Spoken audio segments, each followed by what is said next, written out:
우리 기독교는 생명의 종교입니다. 모든 종교들이 구원의 길을 제시하지만 오직 기독교만이 참된 생명의 길로 인도합니다. 예수님께서 이 땅에 오신 이유는 바로 생명의 길을 여시기 위해서 오셨습니다. 십자가를 통해 구원의 길을 여신 예수님께서 친히 생명으로 가는 길을 우리에게 알게 하십니다. 오늘 읽은 말씀은 예수님의 그 산상수훈 중에 생명으로 인도하는 길에 대해서 말씀하시는데, 우리가 예수님을 믿음으로 우리가 소망을 갖는 것은 바로 그 믿음의 길 끝에 바로 영원한 생명이 있기 때문입니다. 오늘 주님의 말씀을 통해서 그 소망을 갖고 우리가 어떻게 생명의 길로 갈 수 있을지 그 은혜를 나누는 시간을 갖겠습니다. 오늘 말씀 14절에 보면 주님께서 직관적으로 생명으로 가는 길을 바로 말씀하십니다. 그것은 바로 문이 좁고 그 길이 협착하다, 이렇게 말하는데요. 그래서 그 길로 가는 사람이 많지 않다, 찾는 이가 적음이라, 이렇게 주님께서 말씀하고 계십니다. 이 말씀을 통해서 구원에 이르는 사람들은 많지 않다는 생각을 하게 됩니다. 우리가 일반적으로 생각했던 것보다 구원에 이르는 사람이 많지 않다. 물론 이 말씀은 비유의 말씀입니다. 문자적으로 정말 그런 문이 있어서, 생명을 인도하는 그 어떤 물리적인 문이 있어서 거기를 지나가야 된다, 이런 의미는 아니죠. 이 그 비유의 의미는 바로 구원으로 인도하는 길은 때로는 불편하기도 하고, 또 때로는 힘들고 아픔을 경험하기도 하고, 또 때로는 외롭기도 하다는 것입니다. 이것은 구원에 이르기 위해서 또한 우리가 일부러 고행을 해야 된다, 이런 의미는 아니죠.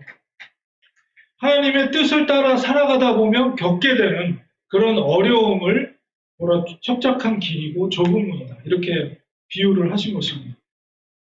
주님께서는 우리들에게 촉구하고 있습니다. 너희들은 좁은 문으로 들어가라.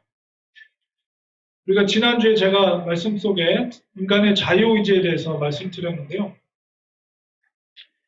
어떤 그 양자택일의 그 상황 속에서 우리가 의지적으로 선택하여 좁은 문을 선택하고 그 길로 가라는 것입니다.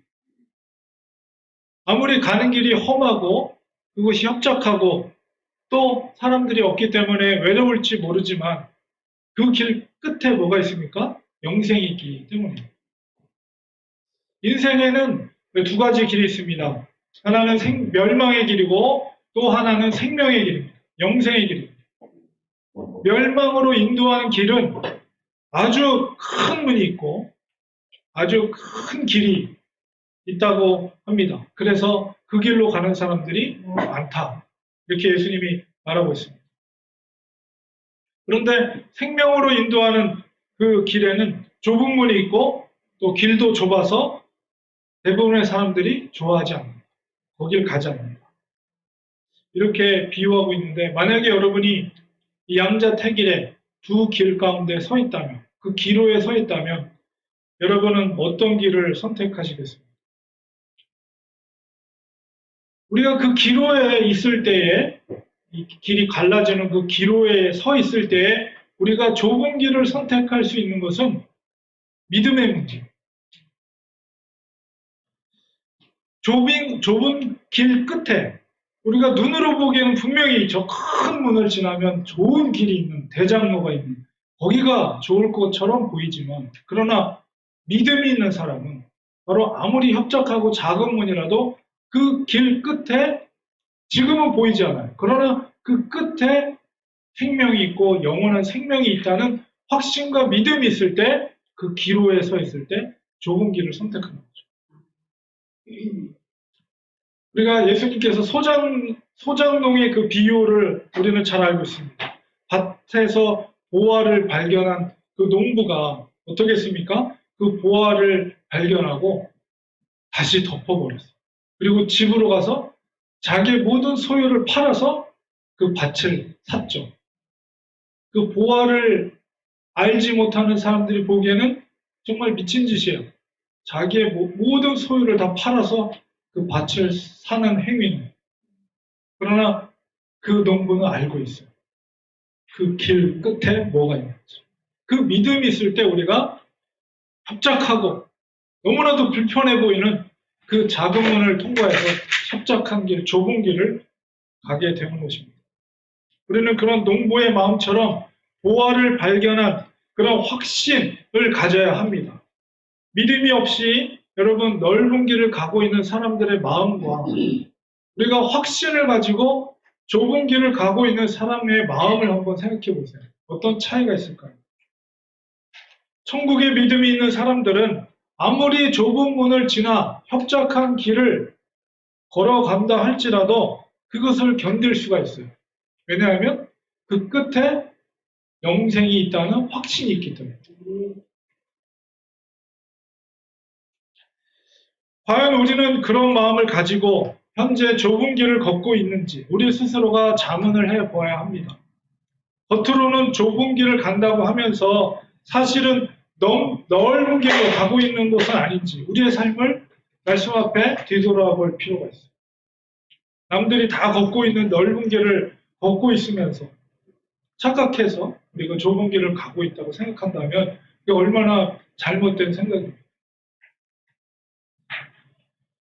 요즘은 이 스마트폰이 잘 돼 있어서 우리 어떤 집이나 어떤 장소를 찾아갈 때 주소만 입력하면 우리가 쉽게 그 스마트폰의 내비게이션을 따라서 목적지에 도착할 수가 있습니다. 그런데 제가 2008년도에 미국에 왔는데 그때만 해도 스마트폰이 아직 나오지 않았을 때예요. 그러니까 따로 운전을 하려면 내비게이션 기계를 사서 차에다 달고 다녀야 할 때거든요. 그때는 되게 비쌌어요, 내비게이션. 저도 그걸 사서 이제 뭐 미국에 왔으니까 길을 모르니까 내비게이션으로 했는데 근데 이제 스마트폰은 그냥 자동으로 업데이트가 되잖아요. 이렇게 버튼만 눌러주면. 근데 이 내비게이션, 옛날 그 내비게이션은 돈을 지불해야지 이렇게 새로운 업데이트된 맵을 사서 이렇게 해줘야 돼요. 그래서 그 당시만 해도 제가 여행을 갈 때, 그냥 뭐 그거 돈 주고 안 사고 그냥 옛날 지도대로 그냥 가다 보면 전혀 길도 없는 데로 막 가라고 그래요. 내비게이션. 여러분 그런 경험이 있을 겁니다. 제가 그 벨리에서 그 부목사 생활을 한 8년 정도 했었는데 그때 이제 권사님 한 분이 재밌는 얘기를 해줬어요. 그러니까 시내 나갔다가 그분도 이제 미국에 온 지 얼마 안 되신 분인데 시내 LA 나갔다가 집으로 오려고 내비게이션에다가 찍었대요. 디소토라는 길이거든요. 근데 디소토라고 찍었는데 이 시티를 확인 안 하고 무조건 고를 한 거예요. 막 가다 보니까 막 사막으로 가더래요. 그래서 나중에 확인해 보니까 이 그 도시가 다른 도시에 있는 같은 길 이름으로 인도를 한 거예요. 그러니까 집이랑은 전혀 반대의 길로 막 아리조나 쪽으로 막 간 거예요. 한참 가다 보니까 이상한 것 같아서 다시 이제 한참 만에 돌아왔다는 그런 재밌는 얘기를 했는데요. 바로 이 15절에 보면 이 거짓 선자들 얘기를 예수님이 하시는데 이 잘못된 길로 인도하는 내비게이션과 같은 역할을 하는 자들이 바로 거짓 선자들이라는 것입니다. 예수님은 그들을 조심하라고 경고하셨습니다. 생명으로 인도해야 될 종교 지도자들이 바로 멸망의 길로 인도한다는 것입니다. 그 거짓 선자들은 자기 자신들도 넓은 길로 지나서 넓은 문을 지나 넓은 길로 가고 있는 자들입니다. 그런 거짓 선자들의 교훈을 받게 된다면 결과가 어떻게 되겠습니까? 결국 그들과 함께 멸망의 길로 인도함을 받게 되는 것입니다. 우리가 잘못된 내비게이션에 지나친 확신을 갖게 되면 어떻게 되죠? 아주 큰 낭패를 목적지와는 전혀 반대의 길을 가게 된다는 것입니다. 멸망의 길로 가고 있는 그런 거짓 선자들의 가르침을 조심해야 됩니다. 예수님께서는 그들을 구별할 수 있는 기준이 뭐냐라고 했을 때 그들의 삶 속에 나타나는 열매를 통해서 알 수 있다라고 예수님이 말씀하십니다. 아무리 그들이 좋은 말을 하고 또 하나님의 말씀을 도구로 사용해서 이야기한다고 해도 그들의 삶의 열매가 엉겅퀴만 무성하다면 그들은 거짓 선지자입니다. 결국 그들은 찍혀 불에 던져져 심판을 받게 될 것입니다. 그런 자들의 교훈을 받은 사람들만 비참해집니다. 오늘날에도 교회 안에 얼마든지 이런 거짓 선자들이 존재할 수 있습니다. 말로는 정말 포도와 무화과 같은 달콤한 말을 하고 있지만 그들의 삶 속에서는 아주 뾰족하고 날카로운 가시만 그리고 지저분한 엉겅퀴들만 있는 그런 목회자들이 있을 수 있다. 저는 이 말씀을 준비하면서 물론 이 말씀이 나는 괜찮고 나 아닌 다른 목회자들을 향해서 손가락질 할 수 있는 그런 말씀이다라고 생각하지 않습니다. 이 말씀은 저를 포함해서 어떤 목회자라도 항상 깨어있지 않으면 어느새 넓은 길로 가려고 하는 자신을 발견하게 될 것이라는 경각심을 갖게 하는 것입니다. 나는 아니고 우리 교회는 아니고 우리 교인들은 아니고 우리 목사님은 아니고 라는 아니라고 교만한 태도를 갖는 것은 잘못된 생각입니다.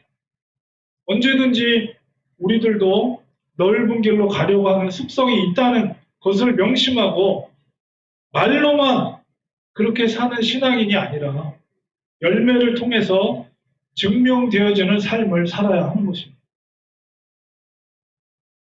7장 21절에 보면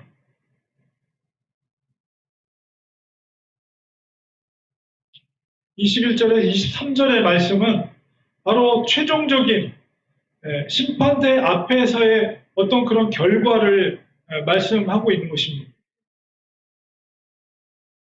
우리가 걸어온 길의 그 증거를 통해서 우리의 심판이 결정된다는 것이죠. 그런데 오늘 말씀을 읽어보면 그 심판의 내용이 굉장히 충격적입니다. 22절에 그날에 많은 사람이, 그날이라는 것은 바로 심판의 날을 의미해요. 이 내용을 읽어보면 그 내용상으로 볼 때 바로 심판을 받는 자들은 선지자들이라는 것을 짐작할 수가 있습니다. 그들은 이 땅에 있는 동안에 예수님을 주여 주여 이렇게 불렀어요. 그리고 그들은 주님의 이름으로 선지자 노릇을 했습니다. 그러니까 주님의 말씀, 주님의 어떤 모습, 주님의 가르침으로 선지자 노릇을 했고 또 주님의 이름으로 심지어 귀신을 내어 쫓아왔습니다. 그리고 주님의 이름으로 많은 권능을 행하였다라고 스스로가 예수님 앞에 심판대 앞에서 얘기하고 있습니다.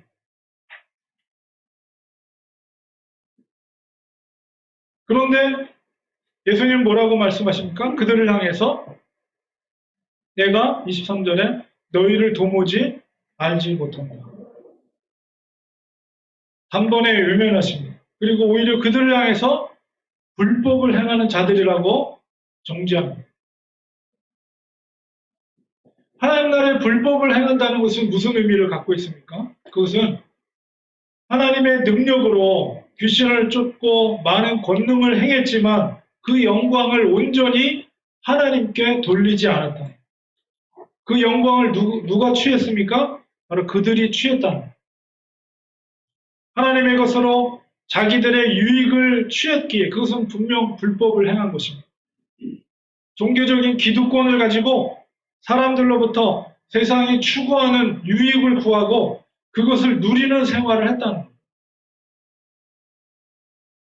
그들은 말로는 사람들에게 정말 혹하는 말로 감동을 주었지만 그들은 정작 자기의 유익을 그것을 통해서 자기의 유익을 구하는 삶을 살았습니다. 결과적으로 바로 주님의 이름을 자기들의 유익의 도구로 사용한 것입니다. 그들이 구원의 길이라고 걸어온 길은 좁은 길이 아니라 바로 넓은 길이었다는 것이죠. 우리가 넓은 길로 갈 때는 편합니다. 구경할 것도 좋아요. 즐길 것도 많습니다. 너무나도 편합니다. 그러나 결국 그 끝에는 뭐가 있어요? 멸망의 심판이 있다는 것이죠. 삶의 열매가 없는 자는 결국 문 밖에서 이를 갈며 슬피 울게 될 것입니다. 천국은 말이 아니라 바로 아버지 뜻대로 행할 때 들어가는 것입니다. 21절에 나더러 주여 주여 하는 자마다 다 천국에 들어갈 것이 아니요 다만 하늘에 계신 내 아버지의 뜻대로 행하는 자라야 들어가리라. 우리는 먼저 아버지의 뜻을 알아야 됩니다. 말씀을 통해서 그것을 분명하게 깨달아야 됩니다. 나의 삶 속에서 과연 아버지의 뜻이 이루어지는 것이 무엇인가? 그것을 깨닫고 또한 그것을 힘써 행해야 됩니다. 우리 소장농이 기쁨으로 집에 가서 자기의 소유의 전부를 팔아서 그 밭을 산 것과 같은 우리의 전부를 팔아도 전혀 아깝지 않은 그런 기쁨의 순종이 우리에게 있어야 됩니다. 만약 우리가 이 기로에 서서 이 길 끝에 영생이 있다는 확신이 있는 사람이라면 내가 갖고 있는 모든 소유를 팔아도 아깝지 않은 기쁨의 실천과 순종이 있어야 됩니다. 그게 진짜 믿음이죠. 바로 그것이 바로 좁은 문을 지나 좁은 길을 걷는 그리스도인의 삶인 것입니다. 결론을 맺겠습니다. 주님께서 우리 거짓 선자들에게 대한 경고의 말씀을 하실 때 이거는 우리와는 관계가 없는 것이다 라는 생각을 가져서는 안 됩니다. 우리도 저들처럼 열매 없는 삶을 살고 있는 것은 아닌지 우리 자신을 돌아보고 오늘 지금 주님께서 우리에게 경고하고 있는 말씀은 아닌가 이런 경각심을 가져야 됩니다. 우리가 넓은 길을 가면서 마치 구원에 이르는 길을 가고 있다고 착각을 해서는 안 됩니다. 우리는 예수님으로 인해 구원의 확신을 가졌지만 구원의 여정은 여전히 완성이 아니라 진행형이라는 사실입니다. 사도 바울이 바로 그런 삶의 태도를 가졌어요. 얼마나 그가 주를 위해 헌신하며 복음을 위해 헌신했습니까? 그러나 날마다 그는 날마다 죽노라. 이 얘기는 뭐예요? 내가 어떻게 될지 두렵고 떨리는 마음으로 우리 주보 앞에 있는 것처럼 두렵고 떨리는 마음으로 너희의 구원을 이루라는 말이 사도 바울이 그렇게 살았다는 거예요. 날마다 지금 좁은 길을 걷고 있는지 우리의 열매로 우리 자신을 확인해야 됩니다. 계속해서 주님은 경고하십니다. 열매 없는 나무는 찍어 밖에서 불살라 버릴 것이라. 우리는 이 말씀을 두려움으로가 아니라 오히려 이 길을 기쁨으로 좁은 길을 걷는 그리스도인이 되기를 소망합니다. 아무리 험하고 힘들고 외로워도 그 길 끝에 뭐가 있어요? 영생이 있어요. 그 소장농이 그 자기 소유를 다 팔아도 기뻐요. 왜요? 그 돈으로 숨겨진 보화의 땅을 살 수 있기 때문에. 우리가 좁은 길을 갖는다면 그 소장농의 마음을 가져야죠. 비록 지금 당장에는 저 넓은 길을 가는 사람들이 나를 조롱하는 것 같고 그 사람들이 잘 되는 것처럼 보이지만 그 좁은 길을 가는 사람의 마음에 뭐가 있어요? 오히려 그들을 불쌍히 여기는. 너희들은 지금 편하지. 그 끝에 뭐가 있는지 아냐. 내가 지금 힘들어도 이 끝에 뭐가 있는지 아냐. 나는 그 확신이 있다. 그 믿음이 있다. 영생이 있다. 그거예요. 그 믿음으로 오히려 감사하면서 기뻐하면서 즐거워하면서 그 넓은 길을 가는 사람들이 보기에 저렇게 왜 희덕거리면서 저 고난의 길을 가는가 이렇게 보일지 모르지만 그 속에 확신이 있기 때문에 그럽니다. 그 길 끝에 영생이 있기 때문에 생명이 있기 때문에 역전되는 그 순간이 마지막 심판의 때에 있기 때문에 그렇다고 해서 좁은 길을 가는 사람들이 그들을 조롱하는 것이 아니에요. 넓은 길을 가는 사람. 그들이 좁은 길로 갈 수 있도록 계속해서 복음을 전하는 것이죠. 사랑하는 성도들 여러분, 우리가 앞서 우리가 생각할 때 우리가 그 길 끝에 우리를 기다리는 믿음의 선조들이 있습니다. 저는 이렇게 믿음으로 생각할 때 제가 만나게 될 우리 할머니 또 저희 부모님 이미 낙원에서 그곳에서 기다리고 계시겠죠. 믿음의 눈으로 보면 얼마나 그날이 기다려지는지 몰라요. 그러나 우리가 믿음의 선조들을 만나기 이전에 정말 우리를 기다리시는 우리 주님, 우리야 물론 지금 동행하고 계시지만 우리 두 팔 벌리고 그 고난의 길을 마지막 길을 마치고 그 끝에서 우리를 기다리고 계실 주님을 만날 거 생각하면 얼마나 그날이 오기를 우리가 고대하는지 몰라요. 우리가 믿음의 길을 가는 것이 힘들고 어렵지만 그 끝에 우리 사랑의 주님이 우리를 기다리고 있다는 믿음을 가지고 우리는 이 길을 가는 거죠. 기쁨으로. 우리가 기쁨으로 주님 만날 그날을 고대하면서 우리가 좁은 길을 함께 걸어가는 이 사랑하는 성도님들 되게 간절히 축원드립니다. 네. 기도하겠습니다. 하나님, 인생에는 두 가지 길이 있습니다. 넓은 문을 지나 넓은 길을 가는 길, 그리고 좁은 문을 지나 좁은 길을 가는 길. 그러나 그 끝에 생명의 길이 있다는, 생명이 있다는, 영생이 있다는 우리 믿음과 확신을 갖고 우리가 좁은 길을 기쁨으로 걸어가는 저희들 되게 손에 손잡고 이 협착한 이 길을 우리가 믿음으로 한 걸음 한 걸음 걸어가게 하시고 또한 우리가 말로만이 아니라 우리의 삶의 열매를 통해서 우리가 이 길을 걷고 있다는 확신을 가지고 끝까지 믿음의 경주를 마칠 수 있는 우리가 되게 도와주시옵소서. 예수님의 이름으로 기도합니다. 네.